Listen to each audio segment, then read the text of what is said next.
Uzi focus irimo.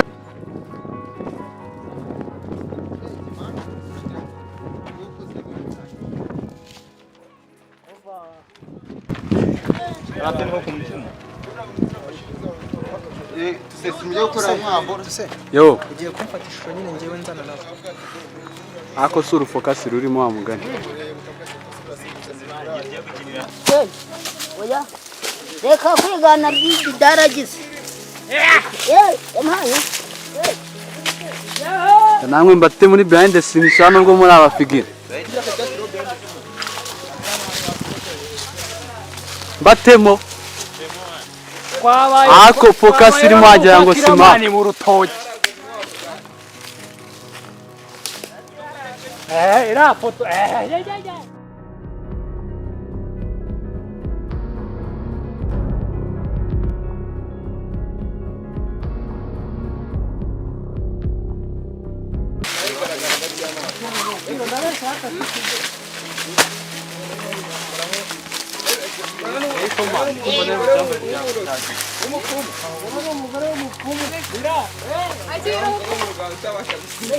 karaba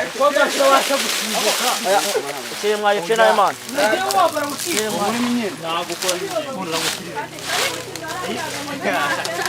uricara ukuntu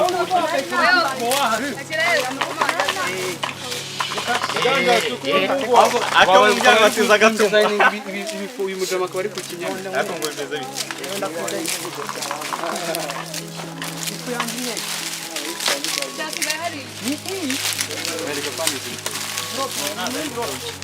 bite mutima mubi yasaze nyine narayibona nituse wao turi gukina filime saza nawe sofa we yasara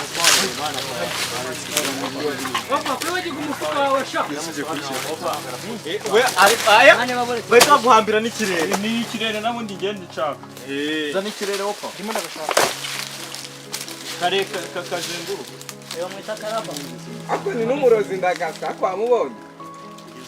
none se uzi nashaka gas mbese imisatsi y'umweru bigaragara mu time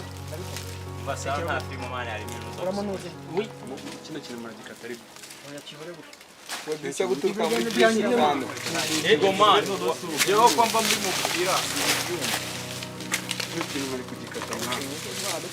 kino kintu mugikata oya mani ke kiza man urashyiramo icara umva nara fotorera ariko cyangwa tuarete akifotoraya urepata behind the shot fata behind na kamera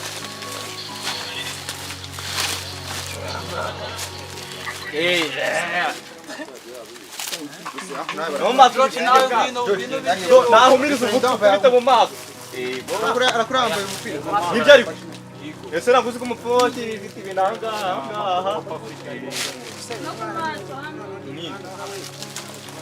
umwana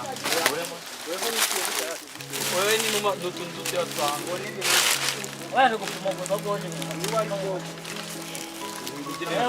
yabaza ko bagosera ibiri bya inkoko y'ibara rimwe umupira ngitera nabaye ngo mubike no muri eva muja uzi nitamwitiye no ko bashize hiyo bashaye ikirine basiye ako urutoki rwo mu rugo rurera rata ewe umuneke ariko irwa muri amazi sha ndabyibuka ngabo yafashe kumweruza ayo amwita kina nakantu kakadobo atubone kadobo manyara amasha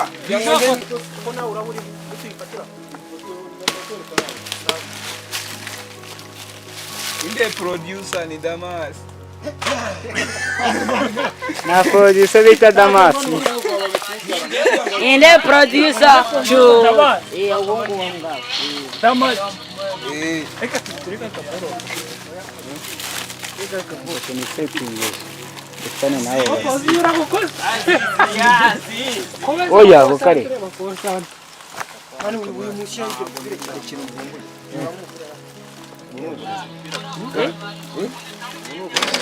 ngo nubo ndabivumbuye Nabyo tumusaza mu rugo wapi ntabwo byavamo. none tuzi ko atariyo gahunda Ariko kimbona atatekereje ibintu kare. Hari na boro yari iri hano sinzi ahantu yagiye dore ngiyi. Iyi boro Nabibonye. yego ko mugwa Ngo ni nusi. abimubajije njye ngira hano nibyo nabagiye kumubaza Akora yashanuka. yamani